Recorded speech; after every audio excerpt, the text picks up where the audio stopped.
He's being really quiet to realize just what a big mistake this was to come on this show.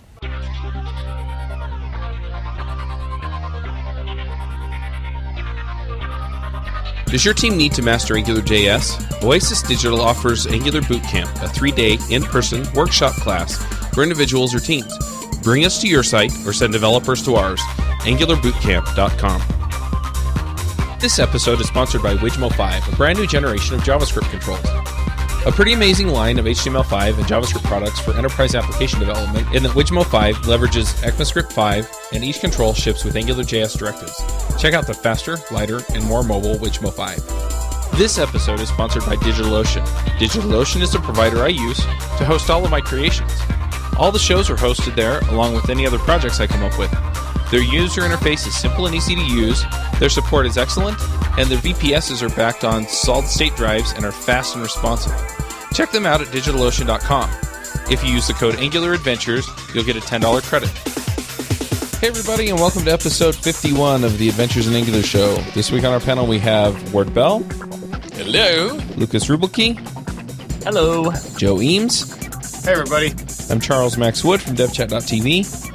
And we've got a special guest this week, and that's Tero Parviainen. Nailed it.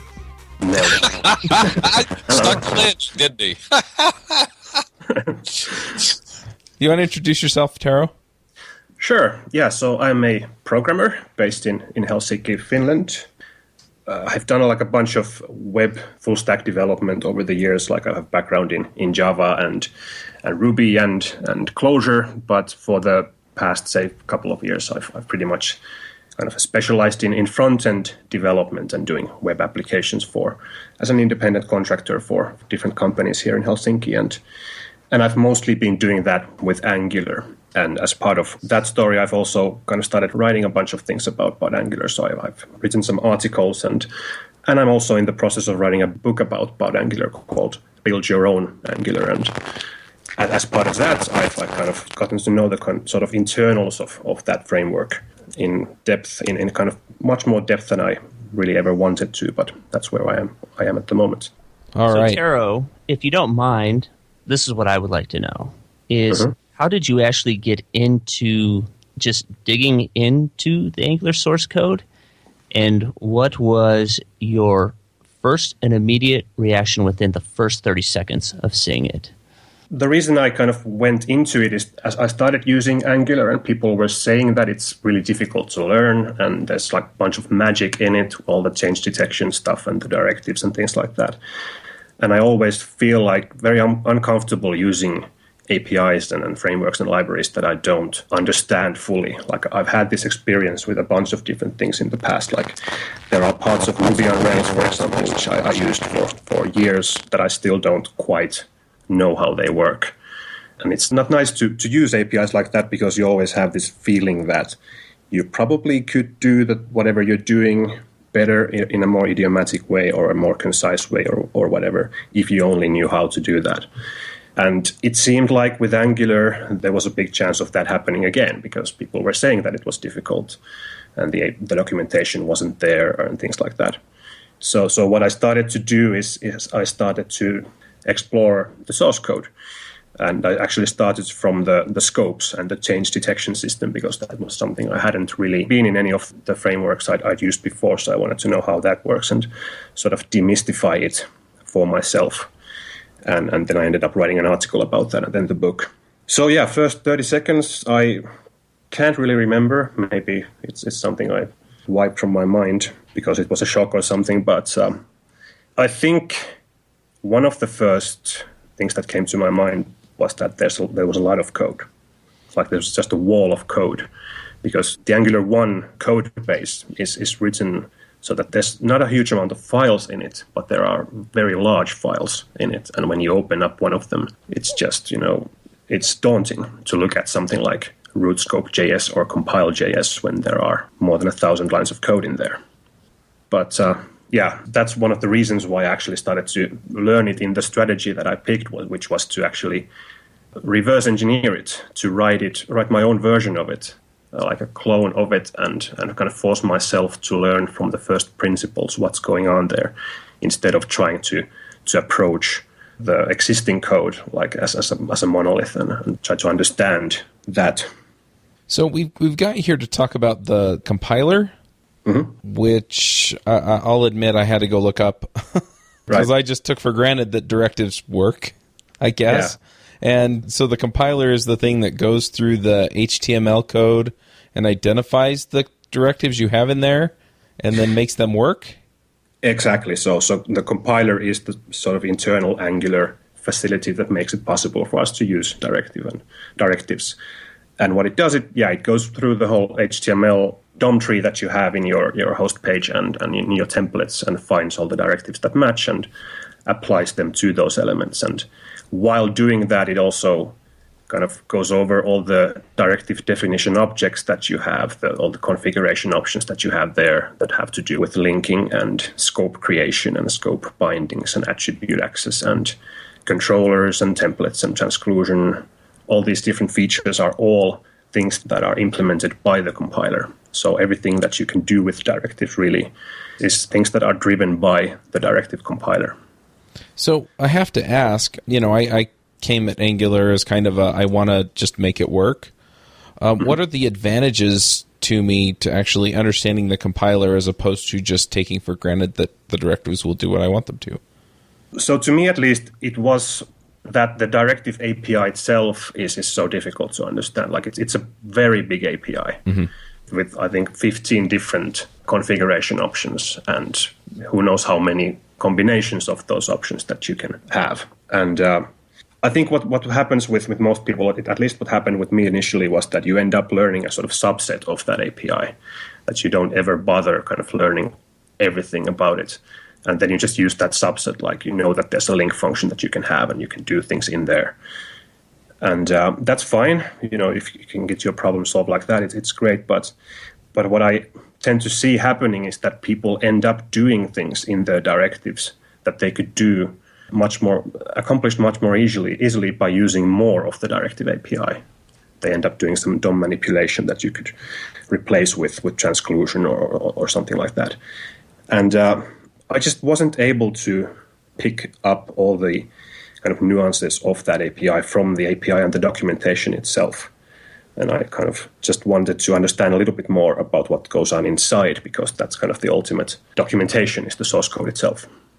May I back up a little bit just to tell you, because we have a wide audience of Angular folks. And so I'm going to tell you, the way I came to Angular, I don't think I wrote a directive for at least 2 months. I was very happy with sort of developing in Angular, and I saw that the directive was sitting out there and that the API was, well, let's just say it was bizarre.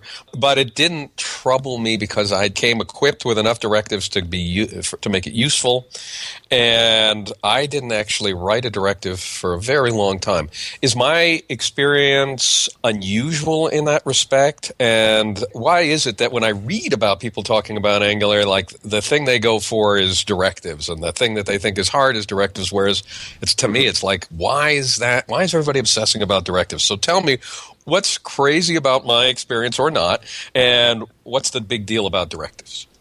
So in my opinion, it's not crazy at all, because that's my experience as well. So I started using just ng controller and controllers because I knew what controllers were coming from some backbone or something like that. And I thought that directives were this thing that you use for special purposes when you need to do something to extend HTML, that you just write your app using controllers. And that's what I did for a good while. But it sort of started to shift at some point when I started thinking that you could actually get a lot more mileage out of this idea that you can extend HTML by sort of coming up with your own elements and attributes that you wish existed in HTML but don't. And directives are the way to do that. And I think that's actually pretty much the kind of original idea of Angular back from 5 or 6 years ago, which was to have this sort of HTML DSL for applications.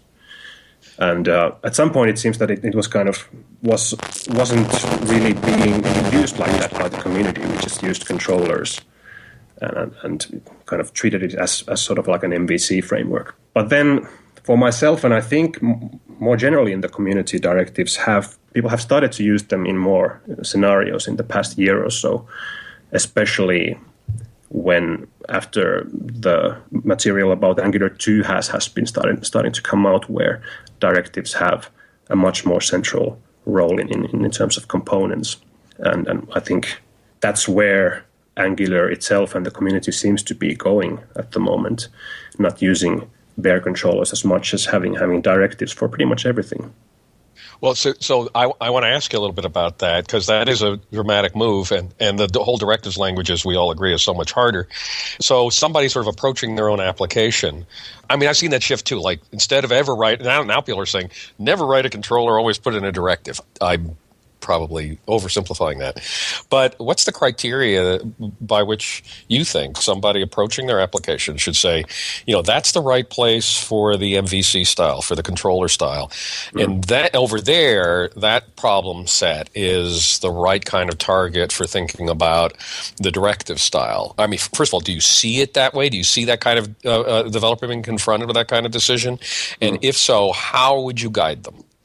What I've tended to do recently is not treat these as a two different kind of ways to do it, but actually combine those two by actually still using controllers, by having each controller paired with a directive, which is pretty much essentially what components in Angular 2 will be like, where I still have a controller, but it always comes with a directive that's applied to some element.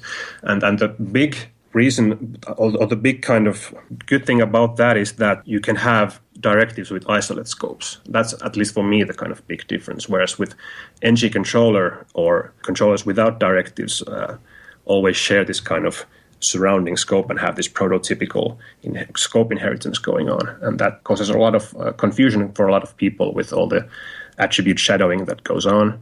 And more generally with the fact that all the state on the scopes is being shared between all these different controllers in a way that's not controlled in any way.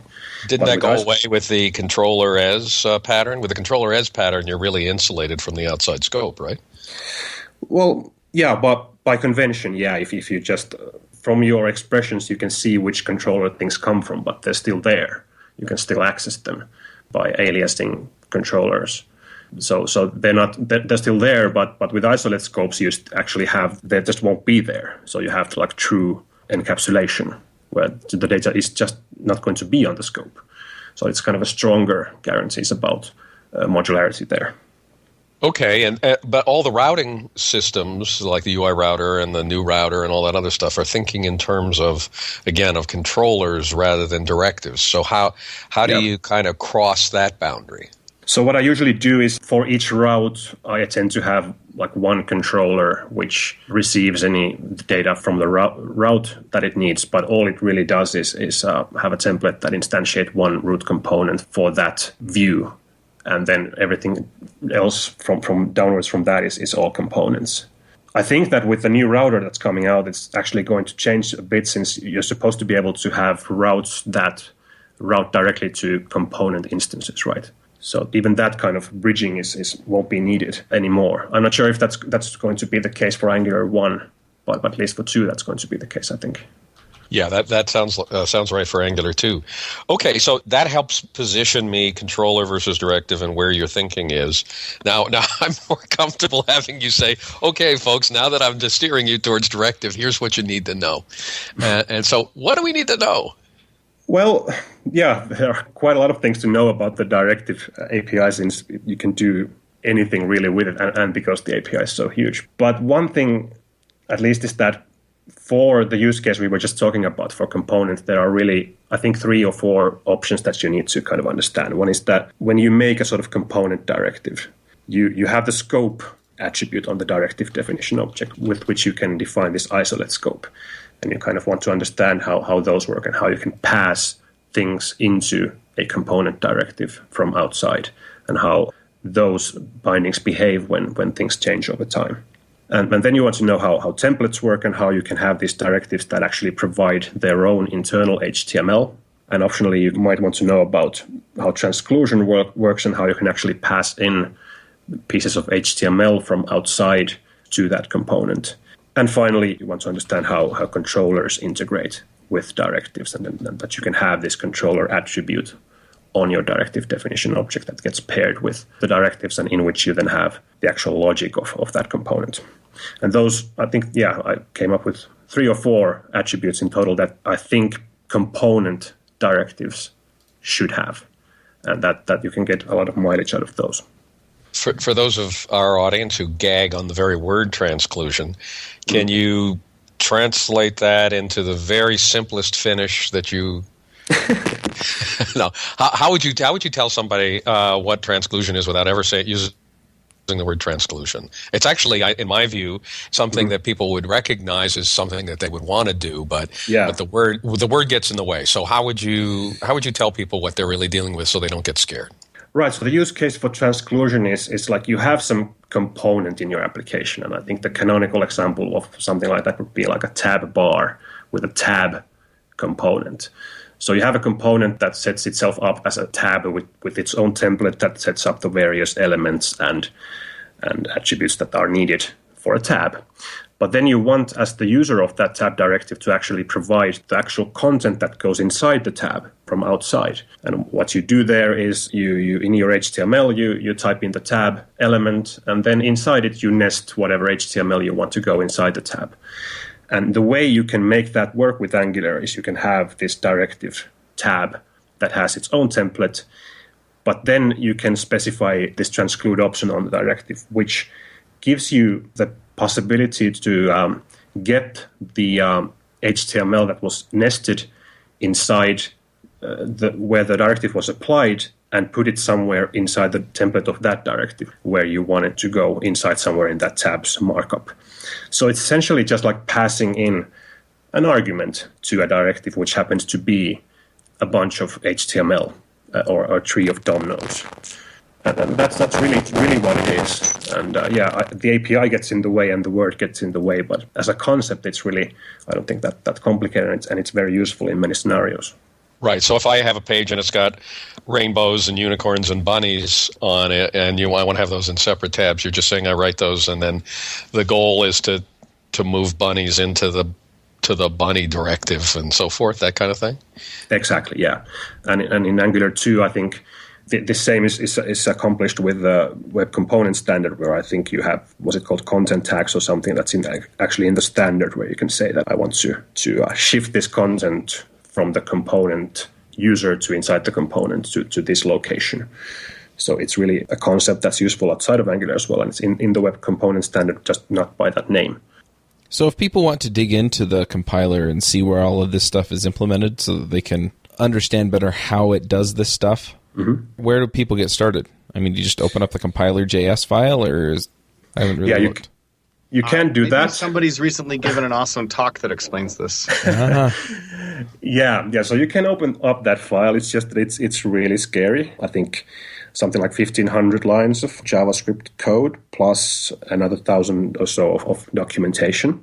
It's by far, I think, the biggest thing in the whole Angular code base, and it's really kind of dense code. And I've spent several months kind of exploring it myself, and I wouldn't necessarily recommend doing that to anyone else. But yeah, I did a talk about this at NG Vegas and before that at NGNL in Amsterdam, where I essentially introduced the most fundamental parts of the compiler from the ground up, which hopefully will give someone who's interested in that some pointers on how to get started with that. And there's a whole kind of treatise on the compiler in my book, which I think there's about 300 pages on compile.js. It's in that book because it's so big and so complicated, and I think it makes sense to spend a lot of time on that because it's hard to understand, and it's really central to how Angular works. How deeply do I need to understand it in order to be able to write write directives effectively? The kind that I would normally write, not something exotic, but do I really need to know all of that stuff, Tero, or is there a straightforward way for me to do the straightforward things? Not necessarily everything, I don't think, to be able to use, say, something like components or something like that, because, it would be a really failed abstraction if everyone had to understand all the implementation details in order to use it, and I don't think it's that bad. But when you get into trouble, when it doesn't behave like you expect, when something isn't working or you get an exception or just something isn't being applied, I find that having insight into how it works gets you into those kinds of problems a lot quicker, because you can actually think about what's going on there instead of trying to formulate the Google search for the symptoms and trying to find out about what's going on. So it's really a trade-off between how much headaches you have been getting from the compiler as you've been doing Angular development, and whether spending time learning the internals would actually kind of help you save time during your day-to-day work. That's at least the reasoning for me. And I found that I can solve problems much quicker when I'm doing applications, when I know how the thing I'm using is actually doing what it's doing. And as a bonus, you get to use all these kind of esoteric features that aren't documented well, and you can kind of do things that most people don't even think of doing because they're not known that well and not documented that well. Well, that kind of reminds me of something that we kicked around several months ago, which is, and I think, Lucas, you raised the question that within a directive there's a compile phase and a link phase, and almost all of us spend all our time just thinking about the link phase, and we couldn't come up with really very many great reasons to use the compile phase. You got any insights on that? Yeah, I don't think I've ever, in any of my applications, done anything really in the compile phase. I think the only reason you would be interested in that is when you have to do some DOM manipulation and you want to save some cycles when in doing that in compile phase, because when you have like an ng repeat or something, you get compiled once, but you can get linked several times, for example, for each item in some array for different clones. So when you want to kind of manipulate the DOM, you can do it just once before the thing gets cloned, so you can save a little bit of time there. So performance reasons, really. But outside of that, yeah, I don't really see any point in doing anything there. Okay, I'm going to ask you a forward-looking question. We know that Angular 2 is coming, and it's going to be different. What kinds of things? But I mean, they're going to have a kind of similar. They have similar constructs in Angular 2 to try and cope with the same kinds of tasks that we address with a directive. Mm-hmm. What are you hoping to see in terms of capabilities that are carried forward, and what are you hoping to see in the way of simplifications? So yeah, I'm hoping to have this component style, and I know it will be carried over to Angular 2, and it's kind of being reified as a kind of real kind of top-level construct, the component. And I really hope to see a lot more of that as well, like things that are already in the directive API but aren't. The API isn't good enough, or something that's too hard to use, that people don't use them as much, and get those kind of streamlined into kind of separate things that are understandable and not all kind of piled into that single configuration object. So I really, most of all, I'm looking forward to having the current features in a nicer package, because I think you can do pretty much everything we would want to do with the current API. It's just some of it is too difficult. So that's my main hope for Angular 2. Well, I'm also looking forward to the actual kind of digging into the source code of Angular 2 as well, because I'm interested in that. And based on what I've seen so far, it seems that it's going to be a lot easier to do that for a couple of reasons. One is that it seems to have been actually designed, the code right now, whereas the current version is just sort of like grown over the years with features being added to the same file, which is the reason it's ended up in the state that it is currently. So, for example, the compiler in Angular 2 is this whole subsystem of tens of different classes that have different responsibilities that actually are well defined. So you can actually think about feature like templates in isolation of everything else. And the second reason is that it's in TypeScript, and whatever you think about of TypeScript, one thing is that it makes reading code a lot easier because of the type annotations that you have in there. So when you look at a function inside the Angular code base, you can see its arguments and its return value, or the types of those, right from the function signature, without having to dig into the function implementation and try to figure out what this function is supposed to return and what it takes, which is what you have to do with ES5. No, that's a good observation. So I guess you know what your next book is going to be, inside Angular 2. Maybe. I hope the quality of the code won't be too good, because then everyone would understand it without having to buy a book. But Exactly. Well, you can have a pamphlet. I have one completely sideways question for you. You said that you had spent a lot of time in Clojure. How does that inform your thinking, and is there any relationship in your mind between what's going on in the Clojure world and what's going on in the JavaScript world? Yeah, I think there's a lot of things that could, especially in the JavaScript world, that the Clojure world could inform, especially right now with what's going on with what David Nolan is doing with the OM library for ClojureScript, which is a React wrapper, and that has a lot of big ideas based on immutable data structures and things like that. And actually, just today, I was watching what they're doing right now, integrating GraphQL and kind of pool-based queries into the OM library. And what I immediately thought about was that I want someone to do this for Angular 2, have query annotations on components that would actually declaratively specify what data an Angular component needs, and have the system kind of pull that in using something like Relay from the server. I think it's just begging to be implemented, something like that. And they're doing that in ClojureScript, in OM. And just more in general, things like immutable data, which is going to be a possibility for us to use in Angular 2 application. The Clojure world is all about that, and they've been doing that for years, and they're building kind of substantial web applications now, all based on immutable data. And I'm really looking forward to exploring bringing those things into Angular 2. It's not really practical to do that with Angular 1.